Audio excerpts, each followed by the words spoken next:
Ce concept car, c'est une des vedettes du Salon de Genève 2018. C'est une Renault Easygo. Mais ce n'est pas une voiture, c'est une sorte de transport en commun, de concept de transport en commun du futur à la carte. Et ce concept, il a été conçu par l'équipe du design de Renault.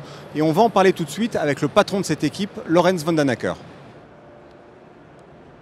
Ça ressemble pas beaucoup à une voiture, ce concept Easy.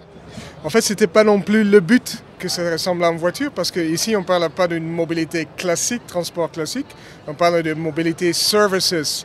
Alors, c'est une voiture pour 4 à 6 personnes, autonome, électrique, connectée, sans chauffeur, sans pédale, sans volant. Alors, c'est autre chose, mais j'espère qu'elle sera au moins iconique. Ok, donc ça ressemble pas beaucoup à une voiture, mais moi, ce qui m'a le plus étonné, c'est que ça ressemble pas beaucoup à une Renault non plus. Je pense que la valeur de Renault sont quand même dedans, mais vous avez raison, c'est pas un vrai Renault parce que c'est un segment qui est à inventer complètement. Ça veut dire on ne sait pas encore ce sont quoi les règles de mobilité service de demain, de transport urbain de demain. Et on ne voulait juste pas que ça ressemble à une boîte sur 4 roues. Ce n'est pas une pièce d'un métro coupée avec 4 roues. Alors on voulait quand même trouver une forme entre architecture et automobile qui pourrait être, comme je disais, une carte de visite d'une ville. Mais vous n'avez pas reproduit le style Renault. Maintenant, il y a des codes très précis que vous avez institués sur le style Renault. Vous n'avez pas voulu les reproduire sur ce véhicule. Non, ce n'est pas nécessaire parce que le service mobilité, c'est un complément d'autres formes de mobilité. C'est une alternative à un transport public. Alors, à mon avis, ça peut se voir. En plus, on est dans une voiture qui doit quand même être assez fonctionnelle. Ça veut dire qu'on a mis les portes sur l'avant de la voiture pour faciliter l'entrée et la sortie. Comme ça, tout le monde peut entrer facilement, même si on est limité en mobilité. C'est très digne.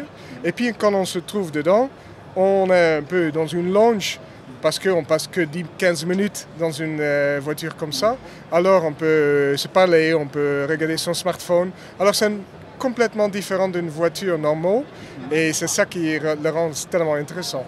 Pour un designer, c'est quoi le défi à designer comme ça une espèce de transport en commun? On voit qu'aujourd'hui les transports en commun, les bus, les tramways, les métros, c'est pas très sexy, c'est pas très original. Qu'est-ce que ça apporte du design dans un transport en commun? Non, je pense que c'était ça l'ambition, de donner une alternative au transport public qui a une réputation qui pourra être beaucoup plus ambitieux, désirable et aussi avec une image beaucoup plus progressif. Ça veut dire, à mon avis, c'est un peu l'équivalent de ce qu'était la TGV à l'époque, où on avait envie de rentrer, qui donnait un signe de modernité. En fait, c'est ça qu'on a cherché, un peu comme il y a Yellow Cab à New York, comme le Black Cab à Londres. Si demain, Paris a une Easygo et ça devient une icône pour la ville, de transport efficace, confortable, élégant, abordable, pratique, on aura vraiment réussi notre pari. Merci Laurens. Merci à vous.